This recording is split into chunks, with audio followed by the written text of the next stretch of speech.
He's asking what would be my advice to a starter in jazz music. The first step is to find somebody who knows a lot about it to turn you on to 5 to 10 records that they feel are really important. And most people will come up with at least a few of the same ones. I mean, Kind of Blue is the standard one that most people recommend, which is a great choice. And I really believe it's better to listen to and learn a few records than to get dozens and dozens of records. Because I think, you got to kind of get a taste in your brain and in your spirit for what jazz actually is before you can even think about playing any of it. So, I mean, the first step is to just learn about it. And I mean, it is a big subject, but it's not that big. I mean, when I think about people who learn a foreign language, I think it's a little bit more complicated than to learn, about jazz. I mean, it's like, there's a bunch of stuff you have to know, but it's in the ballpark of something that, most people can kind of get together in a relatively reasonable amount of time.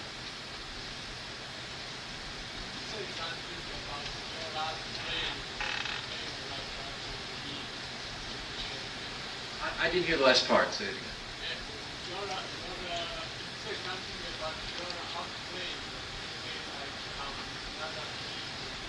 Are you talking about like kind of playing different notes on different, yeah. He's talking about like, kind of an expanded vocabulary of playing on changes. I mean, starting in, the early 60s, there were players like Coltrane and McCoy Tyner, Herbie Hancock, and Joe Henderson, and others who really started to make it more common to use all 12 notes all the time. And I mean, there's a bunch of ways that you get to that point, a lot of which are very well documented now in books. Dave Liebman wrote an incredibly great book recently called I think it's called A Chromatic Guide to Improvisation, which goes into very kind of, like very specific reasons and methods to use all the notes all the time. I'd recommend that book rather than to try to give a quick answer. I mean, basically, I think the more you play, the more inclined you are to use all the notes. I mean, at first, most people start out playing blues, which is, a few notes, and then, after a while, you start to see you can use a little bit of this note, and you kind of drop that in there, and then you start to learn about playing on changes. And the natural way that it seems to go for most people is that eventually you want to be able to play all the notes all the time, and that's kind of the goal, I guess, is to be able to get to any point from any other point.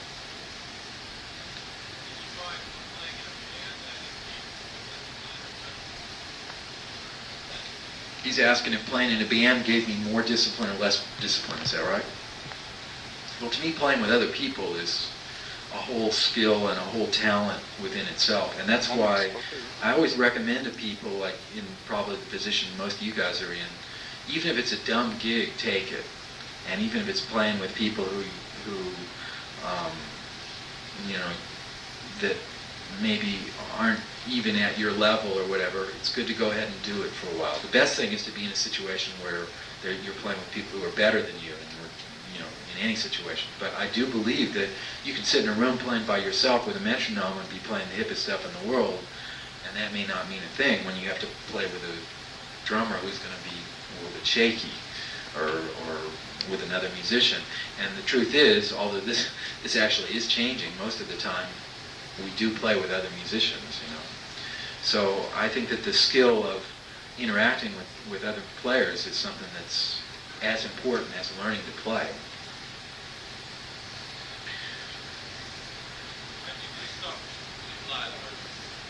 He's asking, why did I stop with Lyle? Well, I didn't.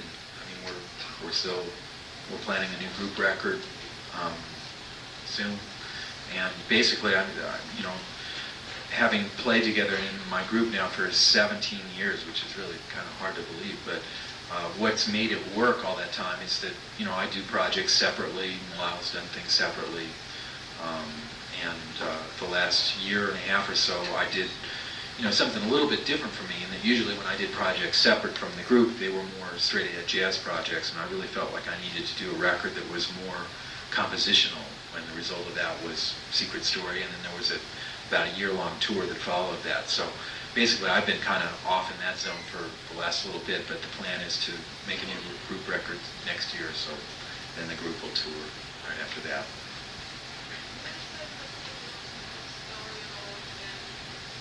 She's asking if we're going to play Secret Story material again in the future.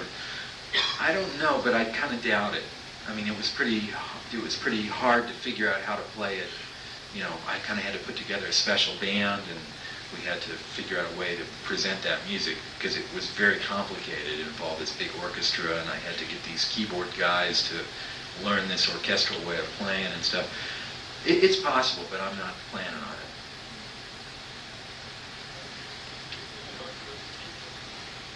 I didn't hear it, so.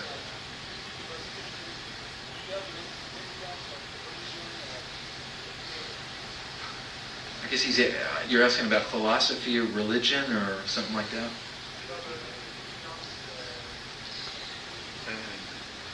I mean, basically, you know, I don't have any, you know, method or, you know, any particular thing. I mean, you know, almost all of my energy and attention since I was, you know, about 11 years old has really been focused on trying to learn about music. And the more that I've learned about music, the more that I've found, you know, certain things that resonate in other areas of my life, you know. I mean, I'm not saying that music is a religion for me, but it's something in that zone. And this seems to be true for a lot of musicians I know. It's like there's a certain kind of, I mean, I hate to use the word truth, but a certain kind of resonance that you find in certain musical activities that kind of lead you to think one way or another. But, I mean, basically, I don't have a philosophical base for the way that I organize my thoughts or a religious foundation. I can't hear you.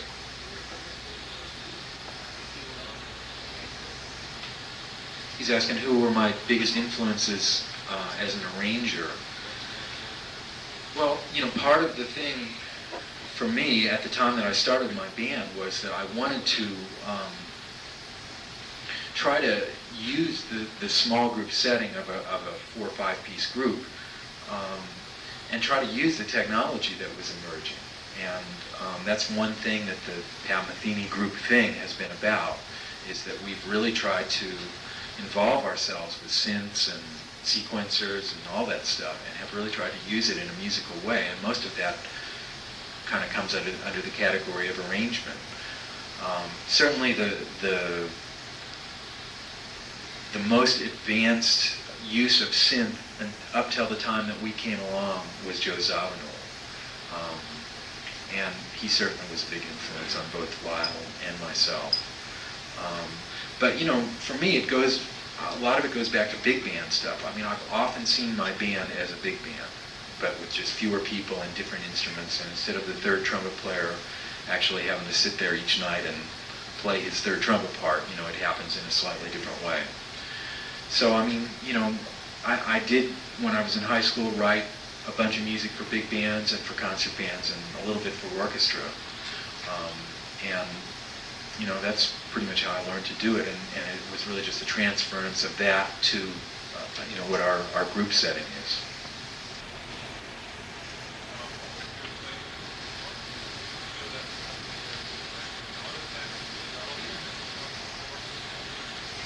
He's asking how was it to play with Bruce Hornsby. It was great. Bruce is, to me, a musician that's always been interesting because, I mean, sort of in the middle of, you know, all the radio stuff, you know, there was this guy actually playing changes and stuff, which for me was always attractive. I didn't really know him. I'd met him once or twice, but he, you know, called and asked if I would do this, and it was something I hadn't really done. I mean, some of you might not even know what I'm talking about, but the most recent Bruce Hornsby record, I played, I don't know, 3-4 solos on it. It's like a straight-ahead pop kind of thing. It was really a challenge for me, actually, to play short solos that really, you know, kind of did their thing, and, you know, yeah, I just kind of went in and it's a kind of record date that I've never really done, where I just showed up and they played some kind of pre-recorded tracks, and I sort of did my best to play a few solos on it. I'm going to do another one of those actually in a few weeks on Anita Baker's new record, which will be a whole other can of worms, because that's a more R&B kind of thing. But, those are kind of challenges that, honestly, there was 10 or 12 years in the middle there where I didn't want to play on anybody's records, ever, under any circumstances, just because, for me, playing with people is not something I really take that casually. I take it pretty serious. And also, I think at that time I was really into just kind of defining my own terms for myself musically.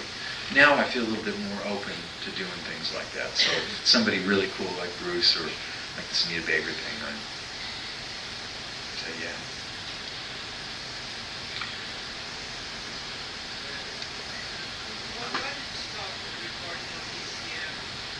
He's wanting to know, why did I stop recording on ECM? A lot of you guys might not know what ECM was. That was a label that existed in the 70s and 80s and still, in fact, exists. But at the time that it was really at its peak in the 70s, it was pretty much considered the most interesting jazz label. And it was a European-based label based out of Germany. And the main artists were Keith Jarrett, Jan Garbarek, Chick Corea, Ralph Towner, John Abercrombie, and many more. And I was very lucky and very proud to be part of that scene when it was happening. Basically, as time went on, I wanted to produce my own records, and in fact started producing my own records as of about the fifth one on ECM. ECM is run by a guy who is the producer of all the other records. And really, I think he wasn't too happy about having somebody else producing the records. So that was part of it. And also, I just kind of wanted more autonomy. I wanted to be able to do every kind of record that I could ever dream of doing, which I really felt like I couldn't do at ECM. The first 11 records that I made were all recorded in 2 days and mixed in 1 day. And that was just the way you made your records. That was what the budget was. And that includes pretty complicated records like Asphalt's Wichita or First Circle, all the group stuff. Some of them now, I can't even, I don't even know how we did it, but we did it. It was just, you go in, you play each tune once, twice, maybe 3 times, go on to the next tune, go on to the next tune, go on to the next tune. Very few or no overdubs. And then on the third day you'd mix, and then you'd be done.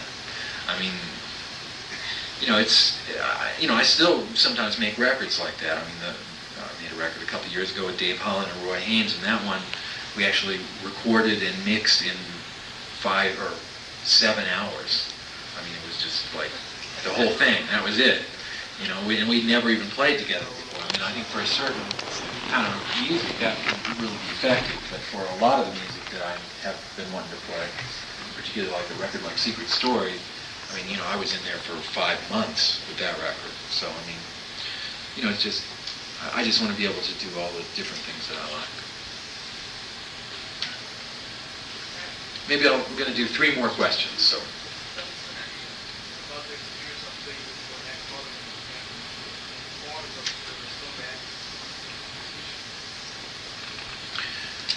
He's asking about the record Song X, which was a record I made with Ornette Coleman.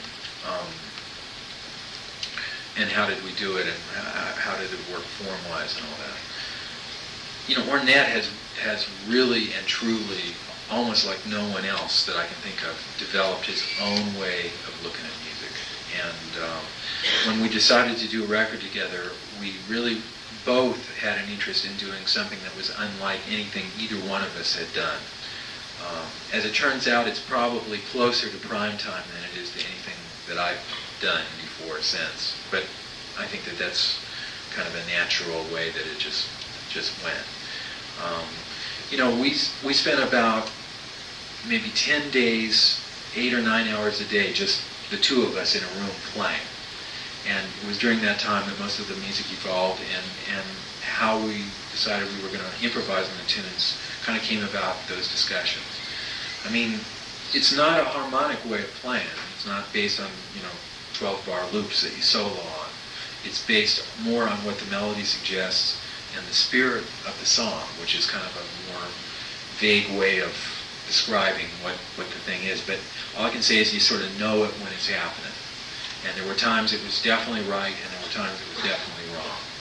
So that's about as close as I can get, I guess. Okay, well, this guy's whistling, so. Yeah, I always heard that you and Tony Moore from the video like exchange ideas and what to do with you guys, the way you play. He's asking about Tonio Horta, who's a great Brazilian guitarist, who actually was not, I never really knew Tonio until I went to Brazil in about 1980. And he came up to me and said, he'd been at a whole bunch of my concerts, and I was his hero. And I said, cool, well, who is this guy? And then everybody said, well, he's like the most famous Brazilian guitar player. So I thought, wow. So I was very flattered and stuff. And then he asked me to play on his record, which we did around that time. And I went in there, and it was music that was incredibly complicated harmonically. Like there were chords moving like every 2 beats. And he wanted me to play a solo on it, which I really enjoyed because I like playing on chords and everything. And then I didn't have that much contact with him until maybe 5-6 years ago when he asked me to play a duet on another one of his records, which we did here in the States.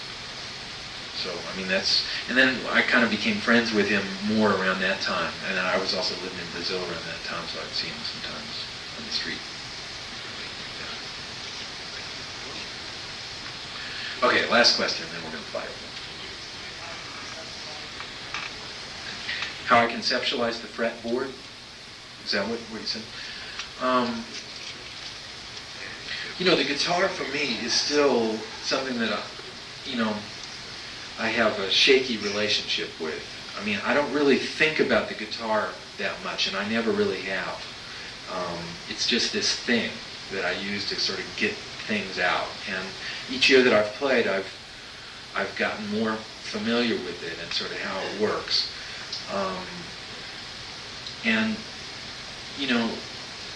I think that, it's an obvious thing, but this thing you're talking about of conceptualizing the fretboard is so important, and also it seems to be oftentimes something that guitar players are very lax about. I know I kind of was. I wasn't even exactly sure how many notes were on the guitar for a while, and because we, they tend to teach us things in terms of these grips and stuff.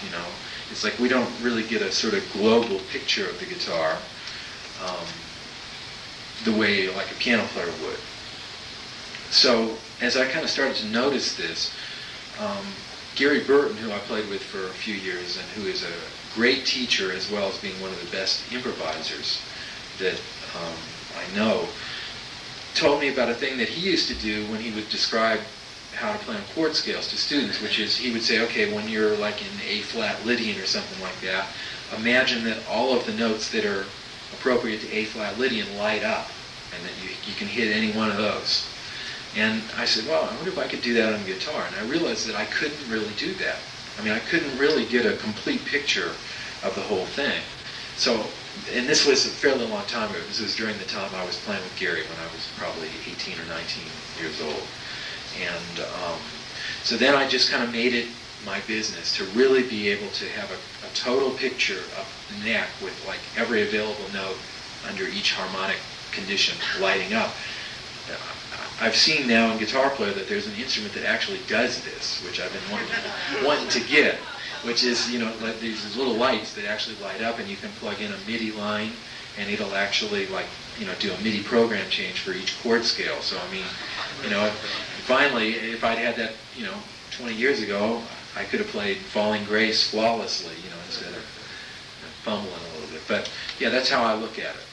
It's just like areas of harmonic interest to me kind of light up in exclusion of other areas. Yeah, I'll lean over this way a little bit. What was it like to play with Jaco? Well, it was an experience, that's for sure. An experience that no musical relationship I've ever had or any musical experience that I've had even begins to compare to. He was unbelievably confident, musically and otherwise. I mean, he really had a strong sense of, what was happening musically. And that, on one hand, made it really exciting and really fun to play with, but I will say that he was one of those guys, and I've known a few people like this, where you have to go play in his yard. You have to play in his zone. He's incredibly strong, and he tended to, and rightly so, dominate almost every musical situation he was in. I don't think I've ever known anybody with better time. I mean, his rhythm thing was really unbelievably powerful, as is evidenced on the records. But I mean, to play with him in a band, I mean, I've never had this sensation where he could like literally lift the band off the bandstand. I mean, it would just be like the most grooving of all grooving things. And, he played really loud, which was sometimes more appropriate than others. I mean, playing with real loud bass for me and for a lot of musicians, it's sort of like, either I'm used to kind of being at least equal or a little bit above volume-wise where the bass is, because that's generally the way records are, and lots of times I just, it was just too loud. I mean, but it was cool too, because they would be rocking, but I mean, it was loud. And, he was also incredibly intelligent as a musician. I mean, it wasn't just a bunch of licks. It wasn't just a bunch of things that he'd worked out. He was a real inventor. He had all of the insight and wisdom into the nuts and bolts of how music worked to really be able to create his own musical world every time that he sat down to play. And, I mean, besides all that, he was probably my best friend for about 10 years. So, I mean, I really miss him. We were really, really tight. And, also we had a certain relationship that was very special for both of us. I mean, when we first met each other, I was 17, he was 19. And it was a good 3.5, 4 years before, or maybe about 3 years before either one of us made a record. And we actually kind of debuted at the same time on a record that came out under his name called Jocko, which is kind of hard to find. It's kind of a strange record, although he sounds spectacular on it. But we spent a lot of time kind of comparing notes and just kind of talking a lot about what we wanted to do with music. And, as time went on and both of our careers sort of started to happen and take off, I mean, we had a kind of way of looking at each other that was very unique. And we kind of, I think, measured each other by the other's thing in a lot of ways. And, he was something. When you compose, do you sometimes just play things and go, oh, that sounds really good, I'll use that, or are you more theoretical now you're for a songwriter? He's asking, when I compose, do I sometimes play something and say, oh yeah, well that sounds good, or is it more a theoretical kind of issue? For me, writing music is, I mean, of all the things that I get to do, I mean, making records, going on tour, whatever else there is that I get to do, writing music is by far the hardest, most frustrating, and the thing that has the least quantifiable information. I mean, the answer is, if I have to stand on my head and count to 500 backwards to get a tune, I'll do it. I mean, there is no system, because each tune sort of comes about in its own way. The only thing that I know is that you have to put in the time. You have to go there into that room for 8, 10, 12, 14 hours, keep writing down those little 2-bar tunes, that show up, and just hang in there. To me, it's like waiting for a bus. I mean, maybe the bus is going to come, maybe it's not, but if you're not at the bus stop, you're not going to get on the bus, or efficient, I mean, it's like that. A lot of it is just putting in the time, and also really forcing yourself to try to get deeper into whatever thing that initially comes up. I mean, if it is in fact that you strum this chord and you say, wow, that sounds cool, and you're going to build a whole tune on that, what I notice is a lot of people stop short of really following that musical idea to its natural conclusion. I mean, for me, sometimes I spend years on a tune. And also for every tune of mine that showed up on a record, I have at least 10 and probably more like 15 or 20 rejects of other tunes that never even got that far. I mean, I'm very, very critical in all aspects of my musical life, but tunes and writing probably more than anything else. Also, a lot of the music that I've written over the years, particularly for my regular group, it's not even a matter of writing a tune, because we've gotten involved in this thing of, really writing for the band and almost writing these whole, like, environments or something. It's more than just a song. It's like a whole treatment and a certain kind of harmonic palette and a certain kind of presentation vibe and everything like that. So really it's, the thought of sitting down and writing new music on that scale is really one that I have to admit I don't look forward to too much, because it's so hard. And I'm going to be coming up on one of these periods. I mean, basically I'm going to take off the first few months of next year just to write music, and it's been a while since I've done that. So, it's work. It's work. On the Right Side of Life album with Jocko and Bob Moses, was their part of it now just to run the band, or do they get together and improvise, or how does that process? He's asking about Bright Side's Life, which was the first record that I made of my own, which was a trio with Jocko and Bob Moses. I mean, it's pretty obvious on the record. It's like a jazz format. It was a little head, and then we played on the form. Basically it was head, solos, head. When you were first learning the language and stuff, how did you develop more time to develop your own thing as well as studying before putting up tonight?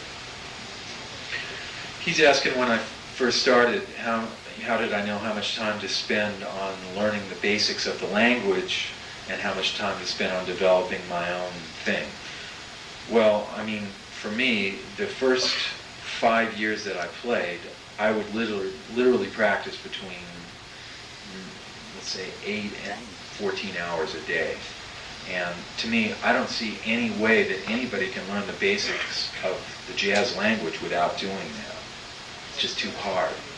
I'm talking about, dealing with learning chord scales, how to get from one chordal or harmonic zone to the next fluently and easily, and be able to play on changes and be able to groove and, being able to play.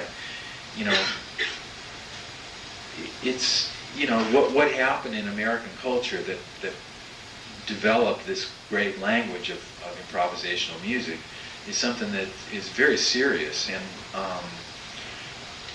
in order to develop your own thing, I don't know anybody who has made a substantial contribution to the language that's come in the form of them developing their own thing without really having a deep understanding of what's preceded them.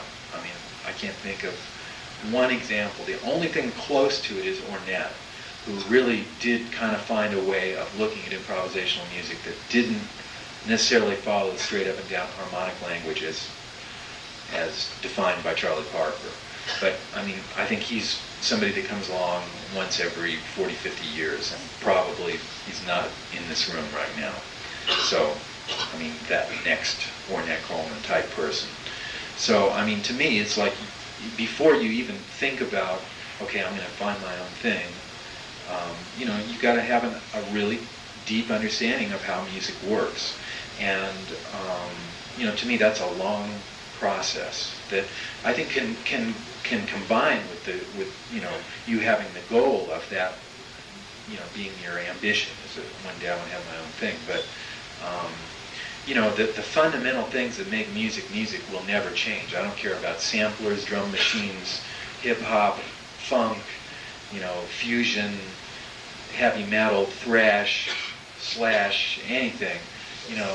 C is going to want to go to G7 and then back to C, and that's going to always be that way, or whatever, however deep you want to get into the language of music, there's certain things that are just kind of, it's almost like a matter of physics.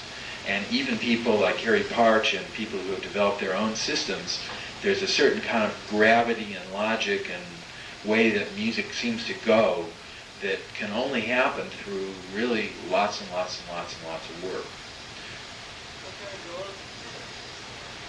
He's asking what kind of goals did I set for myself? Well, the goals I set for myself then are really the same ones that I'm working on now, which is I want to play really good. And that part hasn't changed at all. I mean, lots of times I have people say to me, well, how did you get a manager? And how did you get a record deal? And how did you get this? And which is all cool. I mean, I don't mind talking about any of those things.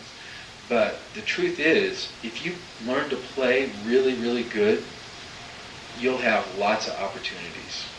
And particularly if you're, if you're like trying to develop a unique way of looking at music. I really believe that. Even now in this culture that we live in, which is very strange, I really do believe that people that develop a way of looking at music that's really unique will have possibilities come up for them. How they deal with those possibilities is a whole other subject. But I don't really think that, for the stage that most people in this room are at, worrying about those things is too important. The main thing to worry about is, playing really, really, really good.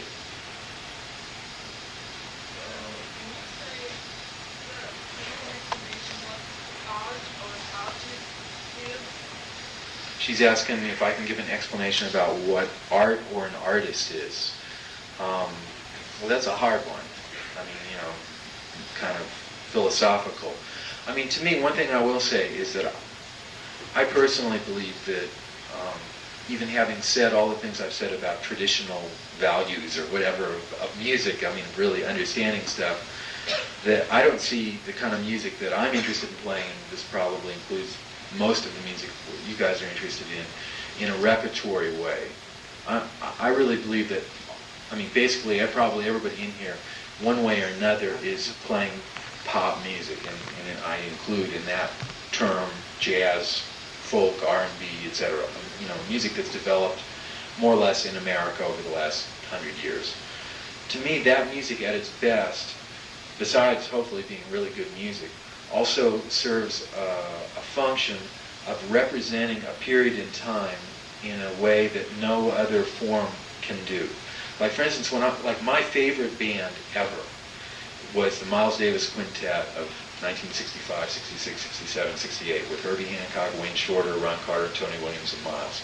When I hear that music, you can smell what the air smelled like then. You can feel what was happening in the States at that time. I mean, it's such an unbelievably accurate picture of that moment in our culture, besides the fact that it's incredibly deep music. And to me, that's an essential component of what I personally am attracted to in art.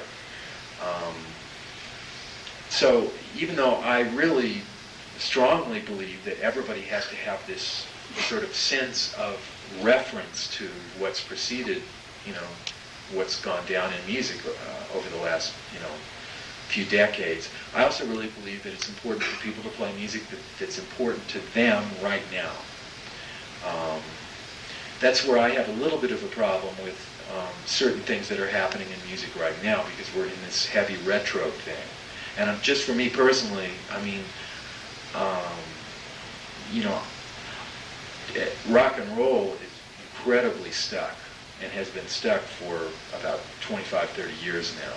I mean, people are playing the same kind of chords, the same kind of beats, same kind of spirit, same kind of things. I mean, and to me, that form is in like real trouble, even though it seems to be more popular than ever.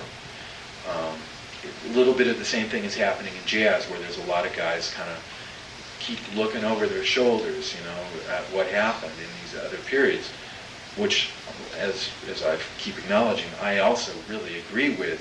But there comes a point when you're sitting in that room and you're trying to write a tune, you have to say, yeah, but this tune was written 20 years ago better, you know, and that's where you really cross that line, or you at least reach that point where you have to say, okay, what is art to me? And that's where everybody in this room is going to make a different decision. I mean, I'm basically representing how I feel about it. Maybe for somebody else to, you know, cop a, you know, Led Zeppelin groove from, you know, some other period is cool. For me, it's not cool. For me, it's not cool when I hear somebody who sounds exactly like Wes Montgomery.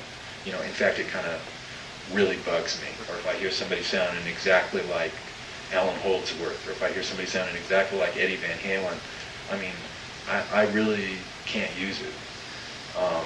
You know, I appreciate the time that went into learning that, but to me that is not artistic. That's technical, and that's craft.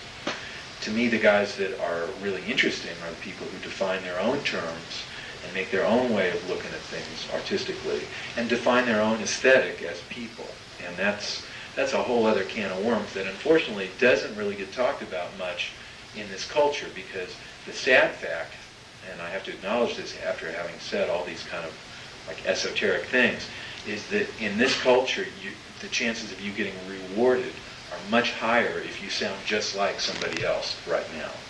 But I personally feel, and I hope, that that's a transitory period that we're in now, and that sometime in the next 5-10 years, the real emphasis on individuality that to me once existed, particularly in my form in jazz, will come back into sort of vogue. And there are a few young musicians showing up who are showing signs that that's going to happen. A couple are the guys that I'm playing with right now, Joshua Redman and Christian McBride, both of whom are in their early 20s, who kind of represent all these things that I'm talking about, in the sense that they have a very deep, very, very deep relationship to the music that's led up to this point. But at the same time, when it comes time to play, they're free to play anything they want, and they do. Which to me is kind of the goal. And if I'm elected, I'll make sure that everybody gets free guitars.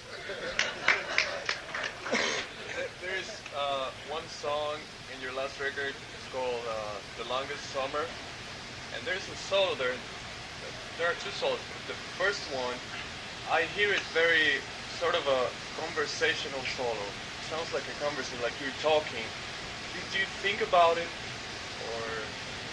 He's talking about on one of the last records I made. There's a tune called "The Longest Summer" where I play a couple different solos, one in kind of the middle and one at the end. And he thought it sounded conversational, or something like somebody talking. I mean, I don't think about it in a literal sense.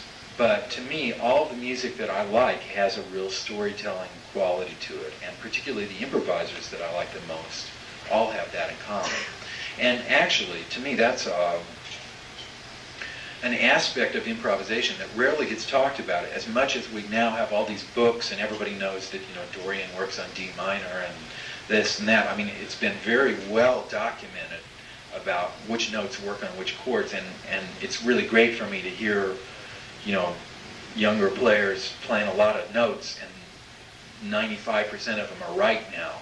And there was a long time when there was a kind of like a lot of notes getting played, and it was pretty mysterious. But I mean, I think particularly thanks to players like Scott Henderson and Frank Gambale, who really have advanced, you know, a way of combining, you know, the techniques that have evolved in rock guitar with, you know, the basic grammar of, you know, improvisation. You know, now it's much more common to hear people playing like mostly right notes and stuff. For me, telling a story while I'm playing is the essential thing. And if I can do that and use all the right grammar and also some hip stuff in there too, all the better. But the main thing is the communication aspect of music for me. And, it's not a literal story. It's not like, okay, well now I went down the street and then I bought an ice cream bar and then I did that. It's not like that. But there's a way of unfolding musical ideas so that they're connected. And that, to me, is something that's very rare in younger players because it can't really be taught. All you can do is listen and learn about it. It's part of this whole tradition that's still a verbal kind of hand-me-down thing. That, I mean, you can write a chapter in a book about it and you read that chapter over and over again, but until you sit down and start really working on how do I make each idea connect to the next, you're not going to really get it. And hopefully you're going to play all right notes while you're doing it. But, for me, it's a real priority that actually I connect back to my kind of Kansas City roots, because that was something that was really drilled into my head. There was a guy, I'll tell you a little funny story. When I first started playing around Kansas City, I'd only been playing maybe 3 years. I was about as green as could be.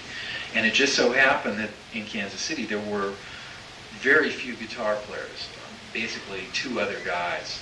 So I got a lot of opportunities to work, even though I wasn't really ready.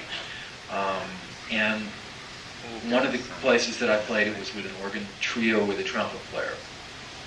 And there was this guy who used to come, who kind of took a liking to me, who was like an older jazz fan around Kansas City who had listened for years and years and years.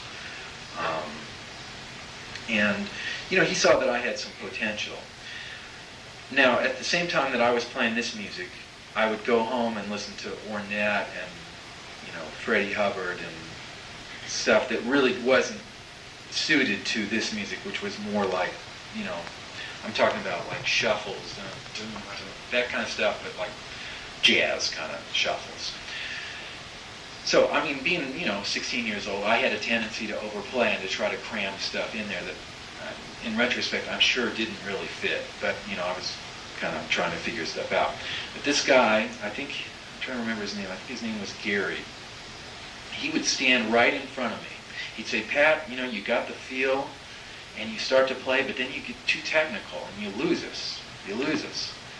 And I'd say, yeah, but on this Freddie Hubbard record, Joe Henderson, and he'd say, yeah, but you just gotta keep it simple, so that we can get the feel of it.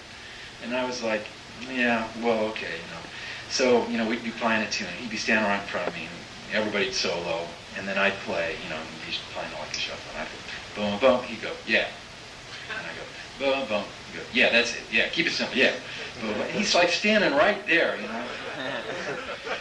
So I go, da-dum, he said, yeah. So lay it in there. I go, ba-bum. He said, yeah. And then I go, ba-ba-ba. He goes, no, it's too technical. And I'm like, would you just let me play? But, I mean, on the other hand, I learned a lot from that. And I remember one night going in, I said, okay, I'm going to play just what this guy wants me to play. I'm going to lay it right in the pocket. I'm going to play like all my best kind of Kenny Burrell, George Benson stuff, And I did, and actually it was probably the best I ever sounded that whole gig. And I mean, that kind of, and the crowd went nuts and stuff. And I said, well, this guy might be onto something here, So, anyway, yeah, the narrative aspect of playing, is real important. How do you keep sounding so fresh and not getting stuck and repeating phrases and sounding fresh and continually? Well, thanks for the compliment. She's saying, how do I sound fresh and not repeating things? Well, because the idea is to improvise. I mean, which is something that ironically gets lost a lot amongst jazz players who, I agree, oftentimes play the same thing and don't sound fresh. I mean, the best players that I know literally improvise. They actually do come up with new things every time they play. And I mean, for me, having been around a whole bunch of guys who do that at a very high level, from Gary Burton to Paul Bley, Sonny Rollins, Ornette, the list goes on and on. You know, for me, it's like that's what I do. That's the thing. That's where almost all of my energy is on trying to make myself available to come up with new things.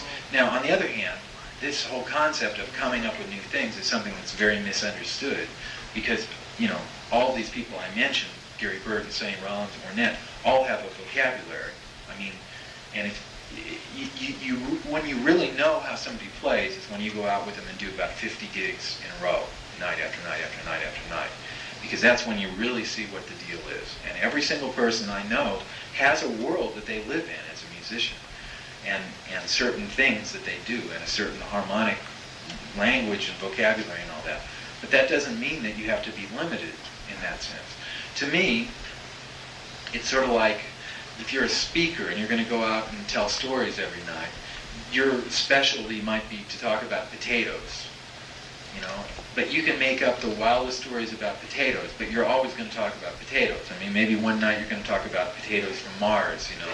The next night you're going to talk about this, you know, little girl tomato or potato that you met on the street. But you're going to always make up different stories about potatoes. And to me, that's what the best jazz guys do, is that everybody has areas that they know a lot about, that they constantly keep going back to, because they've spent a lot of time thinking about potatoes or whatever. But they can make up a whole different story about